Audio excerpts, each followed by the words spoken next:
posted February 22, 2019, 5 hours 50 minutes and 14 seconds. Australian rugby is coming for you and your children, or at least those kids whose schedules are not already filled by the sports that began raiding schoolyards and playgrounds years ago. The Get Into Rugby Club program is intended to attract more participants to both 15A side and 7s rugby, which has traditionally depended heavily on private school networks to pad its playing ranks. So does the gift pack include a mini cravat in club colours, a reversible Super Rugby jersey that allows you to wear the winner's colours regardless of the result. My first stock market portfolio, yes. We are perpetuating the hoary stereotypes of privilege and bandwagon jumping, which rightly irritate those diehards from all walks of life who have enjoyed the game's on-field evolution and revel in its international cash. But Australian rugby's unerring descent since the 2003 World Cup from genuine rival to the AFL and NRL to virtual second-tier sport not only invites, but virtually demands a scathing assessment of its failure to break out of its core constituency and create a broader and younger following. If you don't know about Rugby Australia's failings, you haven't read the column radio host and former Wallabies coach Alan Jones has published again and again and again in The Australian, kicking the game's leaders as if they were climate change-believing, bicycle-riding, Turnbull-related, coal seam gas advocates.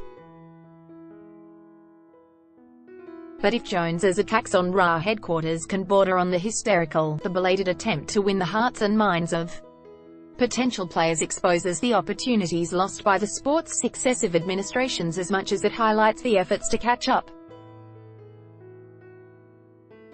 You only had to take a cursory glance around the Australian sporting landscape in the past week to see the lengths to which other sports have already gone to win the intense competition for potential participants and consumers, even if the booming bats and even louder noises created by stadium DJs at BBL matches leave you with a throbbing headache. The increase in the number of kids playing entry-level and early-age junior cricket over the past few years is unarguable.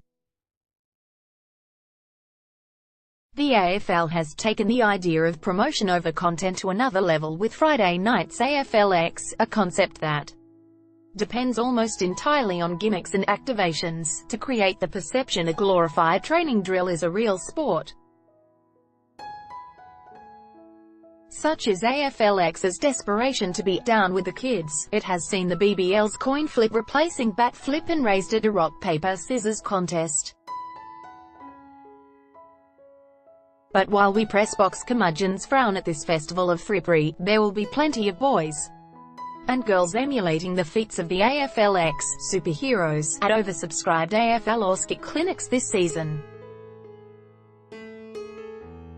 Meanwhile, football enjoys the vast participation appeal of its multinational, easy-to-play, relatively low-risk format. Basketball courts are full to overflowing partly due to the NBA boom, and rugby league's junior appeal defies constant reputational damage, at least in its strongholds.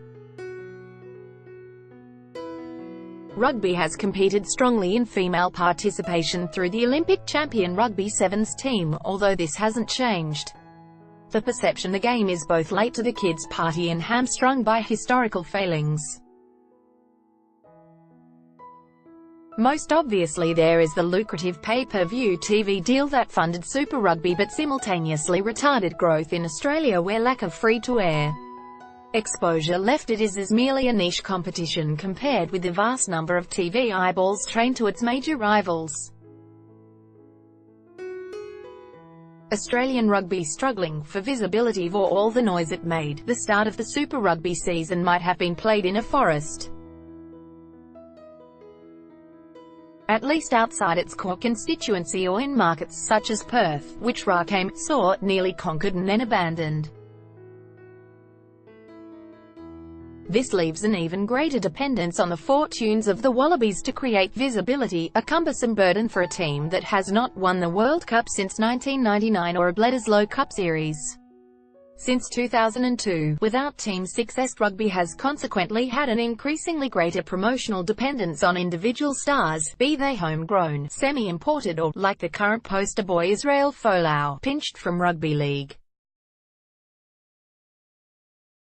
Rugby's star system came under scrutiny recently when Fairfax Rugby writer and Offsiders panellist Georgina Robinson revealed high-profile players were being paid partly through the Australian Rugby Foundation (ARF), which allowed businesses to make private tax-refundable contributions to player salaries. Ra robustly defended this practice, which it claimed was commonplace across Australian sport, although the ARF payments are markedly different than the NRL's third-party agreements, which are, at least notionally, transparent promotional deals that don't raise questions about unseen access and influence. Either way, the revelation did nothing to debunk the notion that rugby remains a game dependent upon private patronage and big end-of-town benefactors to prop up its business rather than revenue derived from its universal appeal. So, allowing for the game's other now ingrained problems, broadening the participation base with a well-orchestrated campaign aimed at getting more people to play, love and watch rugby seems a sensible response. Yet with BBL giving way to the AFL and NRL pre-seasons and kids flocking to football pitches and basketball courts, you can't help wonder why this didn't occur to someone at RA 15 years ago. Offsiders with Kelly Underwood airs on ABC TV Sundays at 10 a.m. Topics: Rugby Union, Super Rugby, Sport, Australia.